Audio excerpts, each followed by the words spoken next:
ओम भ्राम भ्रीम भ्रौम सह रावे नमः राहु का अत्यंत महत्वपूर्ण मंत्र है। यह एक आयुर्वेदिक औषधि है दोस्तों। कईयों बार आपने देखा होगा कि लोग अपने राहु के उपाय के तौर पर या तो उनका जल प्रवाह कर देते हैं या फिर उन्हें भूमि में दबा देते हैं। जब तक आप कंफर्म ना हो, जब तक आप श्योर ना हो, तब तक आपको इस तरह का प्रयास नहीं करना चाहिए, क्योंकि कब कौन सा प्लेनेट आकर आपको लाभ दे जाए आप नहीं जानते। ये जो मंत्र जाप होते हैं ना, ये बेसिकली हमारे एक आयुर्वेदिक मेडिसिन की तरीके से काम करते हैं, क्योंकि इनका कोई साइड इफेक्ट नहीं होता। और यदि हम कंटिन्यूटी में मंत्र जाप करते रहते हैं तो यदि कोई प्लैनेट शुभ होता है हमारी पत्रिका में तो उसे और बल मिलना शुरू होता है, और यदि वह अशुभ स्थिति में भी बैठा होता है ना तो भी वो धीमे धीमे शुभ होना शुरू हो जाता है। हमारे महर्षि पाराशर जी अपने बृहद पाराशर होरा शास्त्र में लिखते हैं कि अर्धकाय महावीर्यम चंद्रादित्य विवर्धनम सिंगिका गर्भ संभूतम तम राहु प्रणमाम में हम, अर्थात वो जिनका कि आधा शरीर है, जो सूर्य और चंद्रमा को भी ग्रहण लगाने वाले महावीर हैं, जो सिंगिका के गर्भ से उत्पन्न है अर्थात सिंगिका के पुत्र हैं, ऐसे राहुदेव को मैं प्रणाम करता हूँ। और ये राहुदेव 18 मई 2025 को अपना राशि परिवर्तन करने वाले हैं, और हमारे कर्क राशि और लग्न के जातकों पर राहु के इस गोचर का जो प्रभाव पड़ने वाला है वो अत्यंत महत्वपूर्ण है। वीडियो को अंत तक अवश्य देखिएगा। कहीं भी अच्छा लगता है कमेंट बॉक्स में जय श्री राम लिखेंगे, आपको भी अच्छा लगेगा, हमें भी अच्छा लगेगा आपके लिए इस तरह के विश्लेषण लेकर आने के लिए। देखिए, ये जो ट्रांजिट होने वाला है ना, ये बहुत महत्वपूर्ण है, खासकर हमारे कर्क राशि के जातकों के लिए, क्योंकि राहु जो है अष्टम भाव में ट्रांजिट करने वाले हैं। आपके नेटल चार्ट में, ये जो आपका नेटल चार्ट है, इसमें राहुदेव इन 12 भावों में से कहीं भी बैठे हो सकते हैं। लेकिन यदि नेटल चार्ट में, आपके व्यक्तिगत नेटल चार्ट में यदि राहु आपके तीसरे, छठवें या 11वें भाव में बैठे हुए हैं तो ये सर्वाधिक शुभ फल देने वाले माने जाते हैं। 10th हाउस में राहु की उपस्थिति भी आपको बहुत अच्छे रिजल्ट दे सकती है। लेकिन यदि आपकी पत्रिका में राहुदेव अष्टम भाव या फिर आपके 12वें भाव में जाकर बैठे हुए हैं तो समस्या थोड़ी सी प्रॉब्लमेटिक हो सकती है, क्योंकि जब राहु के ऊपर से ही गोचर होगा तो अष्टम भाव में अगर राहु हैं तो यहाँ पर राहु महाराज जिस तरीके से काम करते हैं कि हम तो डूबे सनम तुम्हें भी ले डूबे, यहाँ पर ये आपको विशेष सावधानी बरतने की आवश्यकता रहेगी। नमस्कार दोस्तों, कैसे हैं आप सभी? मैं आपका ज्योतिष मित्र श्लोक वर्मा आपके अपने चैनल श्री हनुमंत कृपा में आपका हार्दिक स्वागत करता हूँ, अभिनंदन करता हूँ। साथ ही अपने बड़े भैया श्री हनुमान जी से करवद निवेदन करता हूँ कि अपने हनुमत कृपा परिवार के सभी सदस्यों को, नए जुड़ने वाले सभी सदस्यों को सुख समृद्धि प्रदान करें, उन्हें उनके कार्यों में आशातीत सफलता प्रदान करें। राहु के बारे में तो मैंने आपको बता दिया। कई शास्त्रों में राहु को 2 राशियां प्रदान की गई हैं। यहाँ पर मतांतर है दोस्तों। कई शास्त्र राहु को ये जो है आपकी कुंभ राशि में को ऑनरशिप शनि के साथ में देते हैं, वहीं कई शास्त्र जो है कन्या राशि में राहु की को ऑनरशिप को मानते हैं। यहाँ पर राहुदेव अब आपकी पत्रिका में, कर्क लग्न की पत्रिका में कुंभ राशि जो है वो आपके अष्टम भाव में फॉल करती है। यहाँ पर राहु का ट्रांजिट होने वाला है। अष्टम भाव आप जानते हैं कि ये मृत्यु का भाव कहा जाता है, लेकिन अगर एक पॉजिटिव साइन में हम इसे ले तो इस भाव को किसी का आयुष्य देखने के लिए भी प्रयोग किया जाता है। अष्टम भाव के तहत आप इनहेरिटेंस देखते हैं, विरासत देखते हैं, इंश्योरेंस का पैसा देखते हैं, जमीन के अंदर से निकलने वाले खनिज पदार्थ भी इसी से देखे जाते हैं, हमारी जो भी सिक्योरिटी सर्विसेज होती हैं वो भी इसी से देखी जाती हैं। Occult sciences, PhD, DLitt, research जो है रिसर्च स्कॉलर्स, ये सारी चीज़ें जो हैं ये आपके अष्टम भाव से ही देखी जाती हैं। अब राहु की मेन कंडीशन क्या है? राहु, पहली बात तो ये है कि ये राहु और केतु ये दोनों ऐसे प्लैनेट हैं कि जिस राशि में बैठते हैं उस राशि के स्वामी के अनुसार फल देना प्रारंभ कर देते हैं। ऐसे भी कहा जाता है कि शनिवत राहु, अर्थात आपकी पत्रिका में जो स्थिति शनि की है, राहु महाराज उसी हिसाब से कार्य करने वाले होते हैं।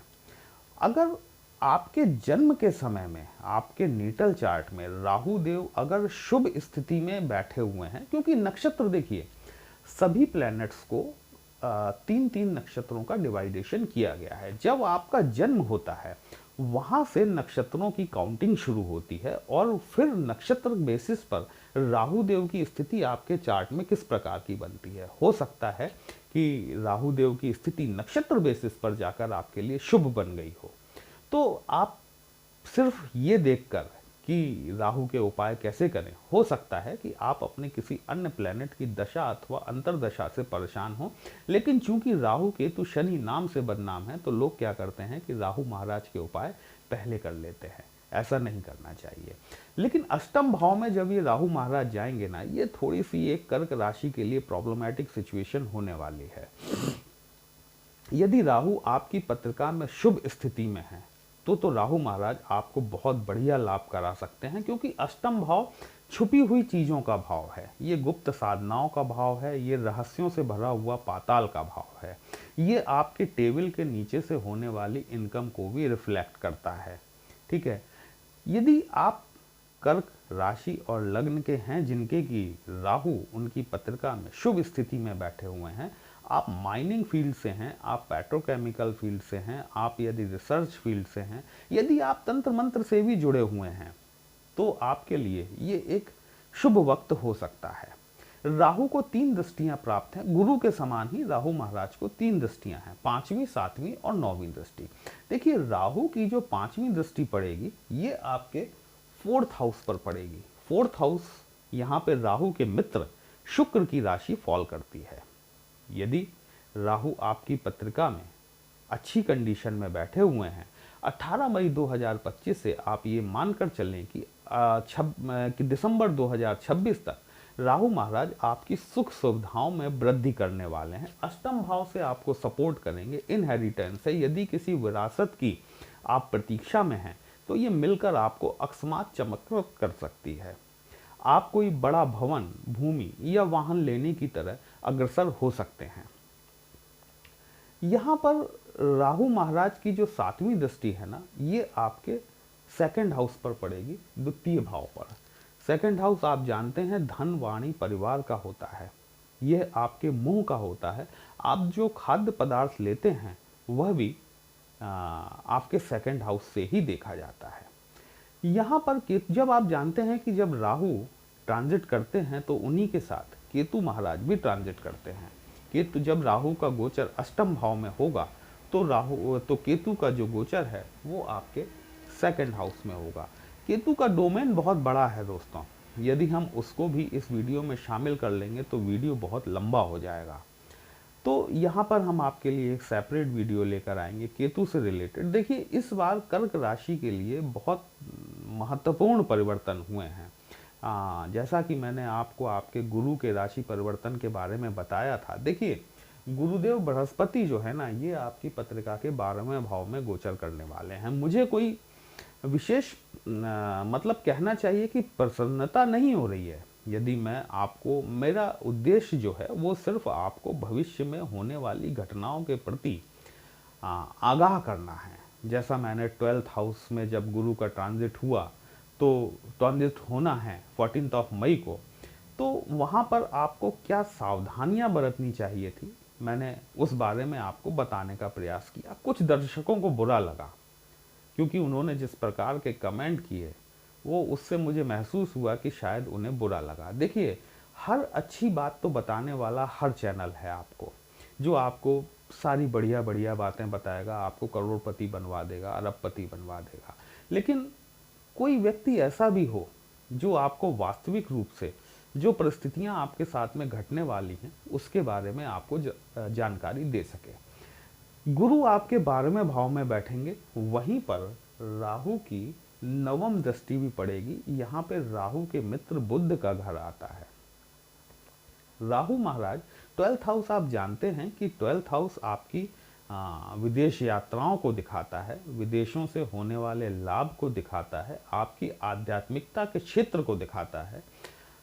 12वां भाव हॉस्पिटलाइजेशन पर होने वाले आकस्मिक खर्च को दिखाता है। देखिए, यहाँ पर जो है ना, इस बार ये अष्टम भाव और 12th हाउस का कनेक्शन बन रहा है। कर्क राशि के जातकों की पत्रिका में अष्टम भाव का और साथ ही साथ में द्वादश भाव का कनेक्शन बन रहा है। कोई ना कोई हेल्थ इशू आपको देखने के लिए मिल सकते हैं, क्योंकि सेकंड हाउस आपके खान पान का है। आप जिस प्रकार का भोजन करते हैं वहाँ से आपका रोग को नियंत्रित किया जा सकता है, यदि आप अपनी डाइट प्लान को, यदि आप अपने चार्ट को स्ट्रिक्टली फॉलो करते हैं। क्योंकि जब राहु जब अष्टम भाव में आएंगे ना और इनकी दृष्टि पड़ेगी आपके सेकंड हाउस पर, तो आपके अंदर दो तीन चीज़ें होंगी। देखिए, पहले तो आपके धूम्रपान की संख्या बढ़ जाएगी। आप अभी जितनी सिगरेट्स पीते हैं ना, उससे कहीं ज़्यादा सिगरेट पीना आप शुरू कर देंगे, पहली चीज़। दूसरी चीज़ ये कि आपकी वाणी में कहना चाहिए कि जिसे एब्यूजेस आप ज़्यादा प्रयोग करने लगेंगे, जिसे कि हिंदी में गाली गलौज शब्द का प्रयोग किया जाता है, वो चीज़ें जो है आपके अंदर देखने के लिए ज़्यादा मिलेंगी। साथ ही साथ आपके अंदर झूठ बोलने की प्रवृत्ति भी बढ़ सकती है। इन चीज़ों को कंट्रोल करिएगा। देखिए, राहु क्या है ना, ये इल्यूजन है, माया जाल है, छलिया है, छलावा है, ये लोगों को कंफ्यूज करता है। ठीक है, सेकंड हाउस में जब राहु की दृष्टि पड़ेगी तो ये बात और है कि आप जो नहीं हैं वो लोग आपको देखेंगे। ठीक है, तो यहाँ पर आपको ये सावधानी बरतनी है। ये आपको अपनी पर्सनैलिटी में, अपने जो आपकी वास्तविकता है ना, उसको आपको बचा के रखना है। कहीं ऐसा ना हो कि आप लोग बाग आपके बारे में गलतफहमी पाल लें या फिर खुशफहमी पाल लें। दोनों ही परिस्थितियां जो है ना, ये आपके लिए 1.5 साल में नुकसानदायक होंगी। यदि आप अपने भाषा पर, अपनी जवान पर, अपने जवान के चटकारे पर, मतलब स्वाद के क्षेत्र में, यदि आप इन 1.5 सालों में नियंत्रण रख पाते हैं तो निसंदेह तौर पर ये राहु महाराज आपके लिए अच्छा फल देने वाले हैं। अन्यथा यही राहु और यही गुरु, जो गुरु का ट्रांजिट होगा आपके 12th हाउस में, ये आपको आकस्मिक रूप से हॉस्पिटलाइजेशन पर खर्चा दिखाते हैं दोस्तों। ये जो है ना, ये आपको किसी तरीके के वाद विवाद में फंसा सकते हैं। अष्टम भाव भी आपकी आकस्मिकता को रिप्रेजेंट करता है। ये 8th हाउस जो है ना, ये ट्रांसफॉर्मेशन का भाव होता है। यहाँ पर जब भी कोई ऐसा प्लैनेट आके बैठता है जो कि काफ़ी लंबे समय तक एक भाव में रहने वाला होता है, ये आदमी की ज़िंदगी को ट्रांसफॉर्म कर देता है, उसे बदल के रख देता है। आज आप जो हैं, 1.5 साल बाद आप संभवतः वैसे नहीं रहेंगे। आप एक नए रूप में निखर कर सामने आएंगे। वो अच्छा या बुरा दोनों में से किसी भी रूप में हो सकता है। मैं यहाँ पर अच्छा या बुरा दोनों इसलिए शब्द का प्रयोग कर रहा हूँ कि मुझे आपका चार्ट की स्थिति नहीं पता। मैं सिर्फ यहाँ पर ट्रांजिट बेसिस पर आपके लिए राहु किस तरीके से काम करेंगे वो बताने का प्रयास कर रहा हूँ। अपना हेल्थ चेकअप प्रॉपर कराते रहें। अपने परिवार के प्रति अपनी जवाबदारियों को समझें। वाहन सावधानी पूर्वक चलाएं। हो सके तो अपने परिवार का भी एक बार पूरे बॉडी चेकअप जरूर करा लेना चाहिए। मान लीजिए कि यदि आपकी पत्रिका में राहु शुभ स्थिति में नहीं है, अब आप क्या कर सकते हैं? 10 रुपए का उपाय है। ये तब करेंगे जबकि आप कंफर्म होंगे कि आपकी पत्रिका में राहु की स्थिति शुभ नहीं है। 10 रुपए का उपाय है, एक पानी वाला नारियल लीजिए जिसपे कि पूरी जटाएं होती हैं। उसको हिलाने पर उसके अंदर पानी बचता है। उस नारियल को अपने सर के ऊपर से एंटी क्लॉकवाइज 7 टाइम्स घुमा के मंदिर का जो डंपिंग एरिया होता है ना, जहाँ पर कि भगवान जी की उतरी हुई मालाएं रखी जाती हैं, वहाँ पर जाके शनिवार को संध्या समय ये करना है आपको, और वहाँ पर जाकर आपको छोड़ाना है। यदि आप ऐसा 5 शनिवार भी कर लेते हैं, देखिए यहाँ पर ट्रांजिट के इम्पैक्ट अभी आना शुरू हो गए होंगे। ठीक है, यदि आपको किसी भी तरह की निगेटिविटी महसूस हो रही है तो इस चीज को समझिएगा कि राहु अष्टम भाव के प्रभाव देना शुरू कर चुका है, या फिर जुपिटर 12th हाउस के प्रभाव देना शुरू कर चुका है। ठीक है, यहाँ पर यदि आप ये उपाय करते हैं राहु का, तो निसंदेह तौर पर 5 शनिवार करने के बाद में आप पाएंगे कि राहु की उग्रता में आपको कमी देखने के लिए जरूर मिलेगी। प्लैनेट को दबाइएगा मत, प्लैनेट को जल प्रवाह मत कीजिएगा। ठीक है, क्योंकि ऐसा करने से साल भर के लिए वो प्लैनेट आपका पूरी तरीके से खत्म हो जाता है। दोस्तों, वीडियो कहीं भी अच्छा लगा हो, अपने इस चैनल को लाइक, शेयर और सब्सक्राइब जरूर कर लीजिएगा। हमसे पत्रिका का विश्लेषण कराना चाहते हैं, हमारा व्हाट्सएप नंबर थंबनेल में दिया गया। पर्सनल कंसल्टेशन पेड होता है, एक छोटी सी फीस आपको पे करनी होती है। आपकी समस्या का उचित समाधान हमारे द्वारा करने का प्रयास जरूर किया जाता है। चलिए फिर मिलते हैं, तब तक के लिए जय श्री राम।